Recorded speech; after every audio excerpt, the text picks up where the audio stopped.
Hanap ang pumatay kay radio anchor Juan Humalon alias DJ Johnny Walker. Nakabuo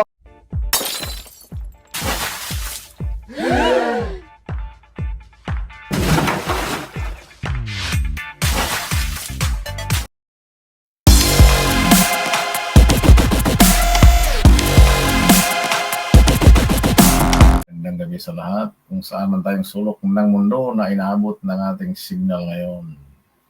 Maraming salamat sa inyong suporta.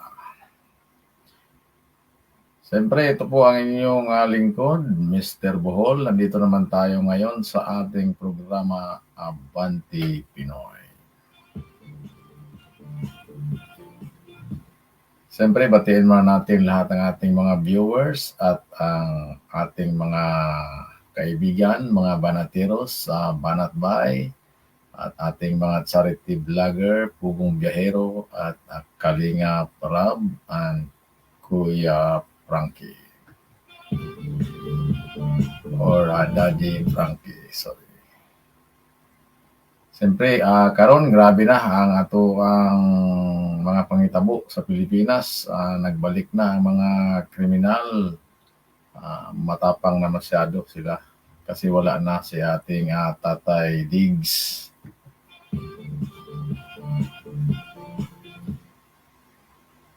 So nabalitaan natin nung nakaraang araw mayroon na isang broadcaster na pinatay doon sa loob ng kanyang bahay, binaril, pinasok bigla ng dalawang gunmen. Kaya itong si kaibigang broadcaster na si Mr. Humalon o kilala sa pangalang Johnny Walker. Kaya ngayon mag-ingat ang ating mga kaibigan na nag-broadcast o nag-komentaryo kasi mainit ngayon ang politiko sa atin. Kaya ingat-ingat tayo mga kapatid. Panoorin natin ang video konti nung pagpaslang ng isang broadcaster na pinasok sa kanilang bahay mismo sa loob. Napakatapang na ngayon ang ating mga kriminal. At saka viral pa ngayon ang pagtangay ng kanyang kwintas na isinuot ni Johnny Walker at hinablot sa gunmen. Pero ngayon nakabuo na yung mga kapulisan ng isang skits at tukoy na ang suspect. Kaya panoorin natin ito.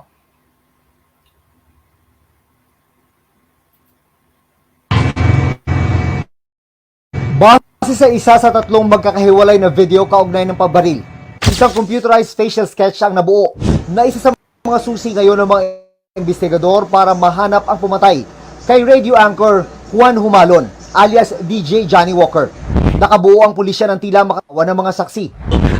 Nagbo-broadcast ng live si Humalon nang biglang may pumasok sa kanyang radio booth at dalawang beses siyang binaril. Bukod dyan, kitang-kita rin sa mismong Facebook Live ng programa. Viral na ngayon ang pagtangay ng gunman sa suot niyang kwintas. Pero pinakamaraming detalye sa kuha ng CCTV bago ang pamamaril. Kuha rito hindi lang pagpasok ng gunman kundi ng kanyang kasama sa compound ni Humalon kung saan naroon ang kanyang radio station 94.7 Kalamba Gold FM. Wala nang nagawa ang mga kasama ng broadcaster sa bahay ng tutukan ng baril ng mga sospek na nagkunwari umanong may ilalapit sa radio program. Ilang segundo lang nagtagal ang dalawa sa loob bago tumakas. After that, yung gunman lumabas din sa gate. Kaya hinabol ko. Yung nakita ko ang gunman, dalawa, sumakay sa motor na mayroong driver naman nag-wait sa kanila. Then, sumigaw ako na, police, tabang, help.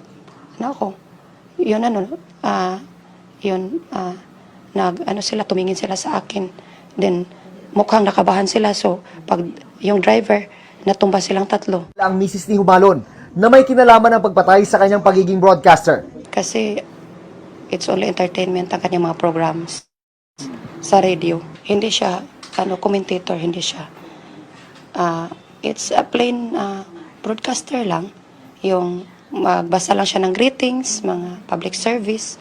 Sinisilip na ang anggulong kompetisyon sa kanilang negosyong radio station bilang motibo. Gayon din ang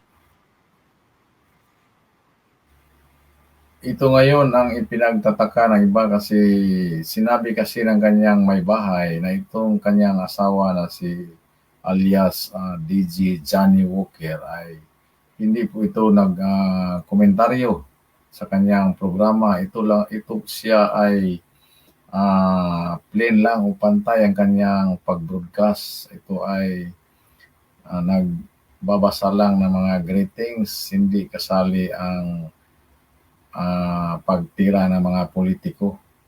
Kaya napakalaking katanungan at ito naman ngayon ay lumabas sa investigasyon na tinitingnan ng anggulo sa mga pulisiya natin na ito pala siguro ay mayroong kaugnayan sa away ng kanilang lupa. Kasi kung mabanggit noong kanilang abogado noon na ito palang lupa na tinirikan ng kanilang bahay ay dumaan at umabot talaga ito sa korte. Mayroon silang problema dyan kaya isa ito ngayon sa tinitingnang anggulo dito sa pagpaslang ni Mr. Humalon o alias DJ Johnny Walker. So dalawang tama ng baril kasi biglang pinasok habang siya ay nag-live broadcasting at ito ay naka-live pa rin sa Facebook kaya biglang nag-viral ang aksidente na ito o pangyayaring ito. Kaya napakahirap at saka kung makita natin, medyo kumpiyansa rin ang kanyang mga gwardiya dyan kasi biglang nakapasok at pinapasok yung wala namang identification yung pinapakita yung mga tao. Kaya doon isa rin yung anggulo na tinitingnan natin na bawat kailangan hindi tayo magkumpiyansa pag ganyang mga sitwasyon. away sa lupang kinatitirikan ng kanilang bahay. Isa pa nga gulong tinitingnan dito, meron kasing issue sa lupa dyan sa lugar na yan, na kung saan yung usapin ay sa pagitan ng ating biktima at saka po nung kalaban nila ay nakarating yata, alam natin ay nakarating po sa husgado. May 100,000 pisong patong sa ulo o reward para sa mga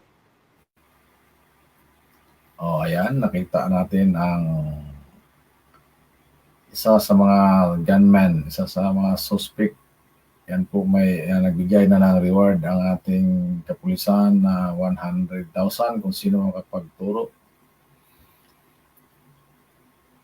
Kaya huling-huli sila sa video CCTV camera doon sa labas hanggang pagpasok.